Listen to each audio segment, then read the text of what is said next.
అందరికీ నమస్కారం. ప్రస్తుతం ఏపీ నుంచి కొంతమందిని గెంటేస్తున్నట్టుగా తెలుస్తోంది. సో, ఆ గెంటేయబడుతున్న వారు ఎవరు? ఒకసారి తెలుసుకుందాం. ప్రస్తుతం మనతో జర్నలిస్ట్ సిఎస్ రావు గారు ఉన్నారు. వెల్కమ్ చెప్తాం. Hello sir. హలో. సార్ ఎవరిని సార్ గెంటేస్తుంది? కొంతమందిని అసాంఘిక శక్తులుగా ఉండేటువంటి వాళ్ళని, అసాంఘిక శక్తులుగా మాట్లాడేటువంటి వాళ్ళని, లేదా అసాంఘిక కార్యక్రమాలు చేసేటువంటి వాళ్ళని ఎందుకు ఆంధ్రప్రదేశ్లో ఉంచాలి అనేటువంటి ఆలోచన ఇప్పుడున్నటువంటి ప్రభుత్వం చేస్తుంది. దాంట్లో భాగంగా ఆంధ్రప్రదేశ్ నుంచి వాళ్ళని బహిష్కరించాలి అనేటువంటి నిర్ణయం ఆంధ్రప్రదేశ్ డీజీపీ హరీష్ కుమార్ గుప్తా గారు తీసుకున్నారు. ఆల్రెడీ అనౌన్స్ చేశారు. వాళ్ళ మీద పీడీ యాక్ట్ పెట్టి వాళ్ళని బహిష్కరిస్తాము అని చెప్పారు. ఎందుకు చెప్తున్నారు, ఇంత సీరియస్గా ఎందుకు రియాక్ట్ అవుతున్నారు అని అంటే, గత ప్రభుత్వం తాలూకు కొన్ని ఆనవాళ్ళు ఇప్పటికీ కూడా ఆంధ్రప్రదేశ్లో అలజడి సృష్టిస్తున్నాయి అనేది ఇంటెలిజెన్స్ రిపోర్ట్. ఓకే, ఇది నేను చెప్పడం కాదు, డీజీపీ చెప్తున్నారు, ఆంధ్రప్రదేశ్ ముఖ్యమంత్రి చంద్రబాబు గారు చెప్తున్నారు. ఉదాహరణగా కూడా చెప్తున్నారు, లేడీ డాన్ అరుణ, నెల్లూరు. అలాంటి లేడీ డాన్స్ 3 ఉన్నారు నెల్లూరు జిల్లాలో.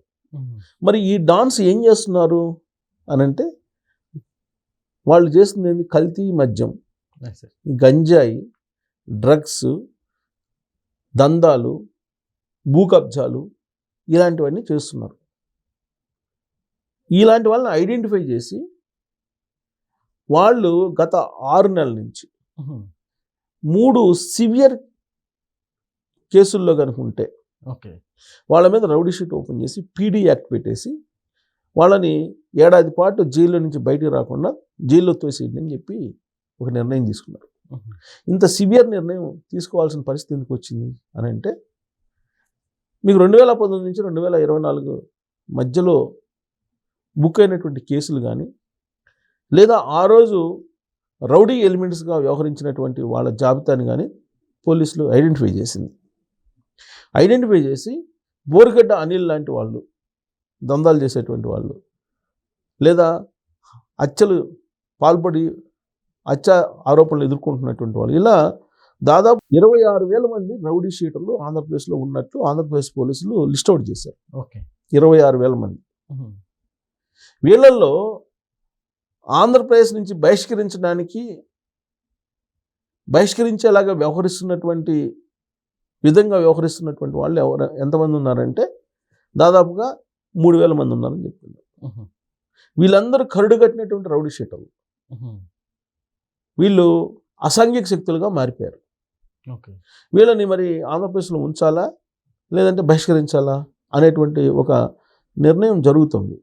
ఒకవేళ ఉంచితే కనుక, ఆంధ్రప్రదేశ్లో ఉంచితే కనుక ఏదో ఒక అసాంఘిక కార్యక్రమాలకు పాల్పడుతున్నారు వీళ్ళు. హత్యలు చేయటము, దొంబీలు చేయటము, లేదంటే రాబరీస్ చేయటము, లేదంటే రేపులు చేయటము, లేదంటే గంజాయి అమ్మటము, లేదంటే డ్రగ్స్కి సంబంధించిన ఫెడ్లర్స్గా వ్యవహరించడము, ఇలా చేస్తున్నారు. కాబట్టి వీళ్ళు ఆంధ్రప్రదేశ్లో ఉండడానికి అనర్హులు అని తెలిసి బహిష్కరించేటువంటి కార్యక్రమానికి శ్రీకారం చుడుతున్నారు. సో దీంట్లో ఇప్పటికే కొంతమంది మీద పీడీ యాక్ట్ పెట్టారు. పీడీ యాక్ట్ పెట్టి 1 ఇయర్ పాటు లోపల జైల్లో వేసేస్తారు. ఆ 1 ఇయర్ తర్వాత బయటకు వచ్చినా కానీ వీళ్ళ ప్రవర్తనలో మారకపోతే అప్పుడు వీళ్ళని బహిష్కరిస్తారు, రాష్ట్రం నుంచి బహిష్కరిస్తారు. రాష్ట్రం నుంచి బహిష్కరించేటువంటి నిర్ణయం ఇదేమన్నా కొత్తదా అని అంటే కొత్తది కాదు. మీకు ఉదాహరణ తీసుకుంటే, అప్పుడు పరిపూర్ణానంద స్వామి అని ఒక ఆయన ఉన్నాడు, కత్తి మహేష్ అని ఇంకొక ఆయన ఉన్నాడు. వీళ్ళిద్దరి మధ్య శ్రీరాముడు ఎలాంటి వాడు అనే దాని మీద పెద్ద రచ్చ నడిచింది అప్పట్లో. అలాగే శ్రీరాముడు నాన్ వెజ్ తింటాడు అనే దాని మీద పెద్ద గందరగోళం జరిగిన క్రమంలో మత కలహాలు ఆ కోణం నుంచి అది వివాదం వెళ్ళిపోయింది.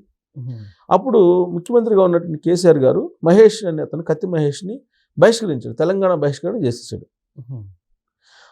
ఆయన దళితుడినే మీరు రాష్ట్ర బహిష్కరణ చేస్తారా, మరి పరిపూర్ణానంద సంగతి ఏంటి అని చెప్పి అడిగారు దళిత సంఘాలన్నీ కూడా.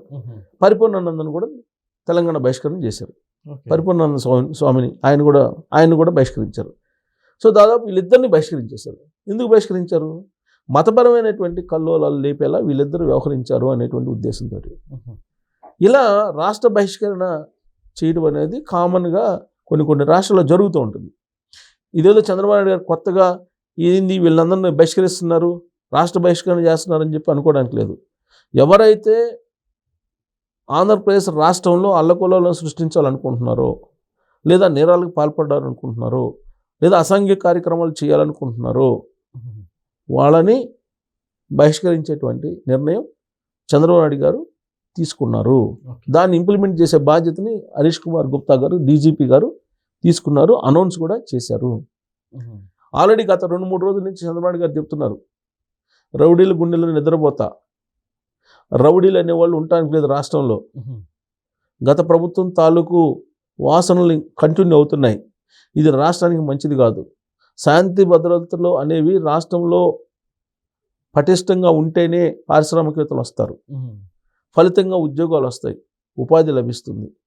అలా కాకుండా మీరు అసాంఘిక శక్తుల్లాగా వ్యవహరిస్తామని అంటే కుదరదు, రాష్ట్రంలో ఉండటానికి అర్హులు కాదు రౌడీ షీటర్లు, తోకలు కట్ చేస్తారని చెప్పి ఆల్రెడీ చెప్తున్నారు చంద్రబాబు గారు. కానీ ఇంప్లిమెంటేషన్లో రాలా. ఇంప్లిమెంటేషన్లోకి తీసుకురావడానికి ఇప్పుడు హరీష్ కుమార్ గుప్తా గారు ఆయన సీల్లోకి వచ్చేసారు. క్లియర్గా పోలీసులు కూడా ఇన్స్ట్రక్షన్స్ ఇచ్చేశారు. ఇచ్చేసి ఎవరైనా సరే తోక కట్ చేస్తే రౌడీ షీటర్లని బైండ్ ఓవర్ చేయమన్నారు.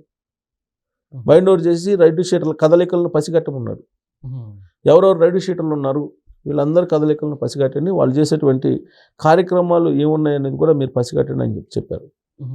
గత ప్రభుత్వంలో వీళ్ళందరూ చాలా వరకు గంజాయి డ్రగ్స్ అమ్మేటువంటి వాళ్ళు ఉన్నారు, అందుకే వీళ్ళ మీద నిఘా పెట్టండి, డిజిటల్ నిఘా పెట్టండి అని చెప్పి చెబుతున్నారు.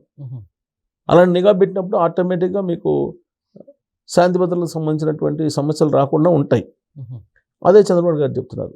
శాంతి భద్రతలకు విఘాతం కలగకూడదు కదా. శాంతి భద్రతలు లేనప్పుడు ఆ రాష్ట్రం అభివృద్ధి చెందదు. సో అభివృద్ధి పథంలో వృద్ధి రేటు విషయంలో జాతీయ స్థాయిని కూడా దాటి ఆంధ్రప్రదేశ్ వెళ్తున్నప్పుడు నేరాల సంఖ్య కూడా తగ్గిపోవాలి. పోలీస్ అంటే భయం ఉండాలి అనేటువంటి విషయాన్ని కూడా చెప్తున్నారు. రౌడీలు పోలీసు అంటే భయపడేలా చేయాలి, ఆ విధంగా మీరు వ్యవహరించండి అని చెప్పి పోలీసులకి రివ్యూ మీటింగ్లో కూడా నిన్నగాక మొన్న చంద్రబాబు గారు ఒక దిశానిర్దేశం చేశారు. సో కాబట్టి పీడీ యాక్ట్ చాలామంది మీద పెడుతున్నారు, రౌడీ షీటర్ల మీద, కరుడుగట్టిన రౌడీ షీటర్లు, మామూలు రౌడీ షీటర్లు కాదు, కరుడుగట్టిన రౌడీ షీటర్ల మీద. అంతకుముందు ఉమ్మడి ఆంధ్రప్రదేశ్లో చంద్రబాబు గారు ఉన్నప్పుడు కూడా అప్పుడు ఇంకా ఎక్కువ ఉండేది. రౌడీయిజం, ఫ్యాక్షనిజం, నక్సలిజం, ఈ 3 ఉండేది. ఆయన 95లో ముఖ్యమంత్రి అయినప్పుడు రౌడీయిజం, ఫ్యాక్షనిజం, నక్సలిజం 3 తీవ్ర స్థాయిలో ఉండేవి, పతాక స్థాయిలో ఉండేవి. ఈ 3టిని అణిచివేయటంలో చంద్రబాబు నాయుడు గారు చాలా వరకు సక్సెస్ అయ్యారు. అయితే నక్సలిజాన్ని అణిచివేయటంలో సక్సెస్ కాలేదు, కానీ రౌడీయిజాన్ని, ఫ్యాక్షనిజాన్ని అణిచివేయటంలో మాత్రం సక్సెస్ అయ్యారు. హైదరాబాద్లో గణేష్ నిమజ్జనం వస్తుందంటే ముస్లింలు, హిందువుల మధ్య గొడవలు అయ్యి, కానీ చంద్రబాబు గారు వచ్చిన తర్వాత ఆయన హయాం మొత్తం ఎక్కడ గొడవలు లేకుండా గణేష్ నిమజ్జనం జరిగింది, అదే కంటిన్యూ అవుతుంది. ఫ్యాక్షనిజం, రాయలసీమ ఏరియాలో ఫ్యాక్షనిజం తీవ్రంగా ఉండేది, వాళ్ళ ఫ్యాక్షనిజం అనేది లేకుండా చేశారు, ఆల్మోస్ట్ ఆయన హయాంలోనే చేశారు. రౌడీయిజం ఉండేది, అప్పుడు వీధికి ఒక రౌడీ ఉండేవాళ్ళు. కాలేజీ ఎలక్షన్లు జరిగాయి అప్పట్లో, కాలేజీల్లో నుంచే రౌడీ ఎలిమెంట్స్ వచ్చేవాళ్ళు, కాలేజీ ఎలక్షన్స్ ఉండేవి. తర్వాత వీధికి ఒక రౌడీ ఉండేవాళ్ళు. ఈ రౌడీలందరినీ A category, B category, C category అని చెప్పి తెలిసి A+ కేటగిరీ కూడా క్రియేట్ చేసి మొత్తం కేటగిరీ వైజ్ చేసి వాళ్ళలో పరివర్తన తీసుకొచ్చేటువంటి ప్రయత్నం చేసి, ఫస్ట్ పరివర్తన రాకపోతే అప్పుడు వాళ్ళకి ఏ విధమైనటువంటి ట్రీట్మెంట్ ఇవ్వాలో, కౌన్సిలింగ్ ఇవ్వాలో అది ఇప్పించేసి రౌడీజాన్ని దాదాపుగా లేకుండా చేశారు. రౌడీలు భయపడేటువంటి పరిస్థితి తీసుకొచ్చారు అప్పట్లో చంద్రబాబు గారు. ఇప్పుడు మళ్ళా 2019 నుంచి 2024 వరకు రౌడీలు రెచ్చిపోయారు, ఫ్యాక్షనిస్టులు రెచ్చిపోయారు, వైట్ కాలర్ రౌడీలు రెచ్చిపోయారు. మళ్ళీ చంద్రబాబు గారు ఇప్పుడు వాళ్ళందరినీ కంట్రోల్ పెట్టేటువంటి క్రమంలో రాష్ట్ర బహిష్కరణ చేయాలి కొంతమందిని నిర్ణయం తీసుకున్నారు. మొత్తం పోలీస్ రికార్డులన్నింటినీ తిరిగేస్తే హయ్యెస్ట్ నేరాలు ఎవరు చేస్తున్నారు చూసి దాన్ని బట్టి ఎవరి మీద పీడీ యాక్ట్ పెట్టాలి, ఎవరి మీద పీడీ యాక్ట్ పెట్టకుండా కౌన్సిలింగ్ ఇవ్వాలి, ఇవి నిర్ణయిస్తారు పోలీసులు. 26,000 మంది పైగా రౌడీ షీటర్లు ఉన్నారు, వాళ్ళలో కరుడు కట్టినటువంటి వాళ్ళు 2,000 మంది ఉన్నారంట. ఈ 2,000 మంది అసాంఘిక శక్తులుగా ఉన్నారు రాష్ట్రంలో. సో వాళ్ళని బహిష్కరించడమా లేదంటే పీడీ యాక్ట్ పెట్టి లోపల వేయటమా అంటే ఫస్ట్ పీడీ యాక్ట్ పెట్టి లోపల వేస్తున్నారు. అప్పటికి మారకపోతే రాష్ట్రం నుంచి బహిష్కరించాలనే నిర్ణయం తీసుకున్నారు. సో దీంతో ఒక సంచలనంగా మారింది ఈ నిర్ణయం. Okay sir, thank you.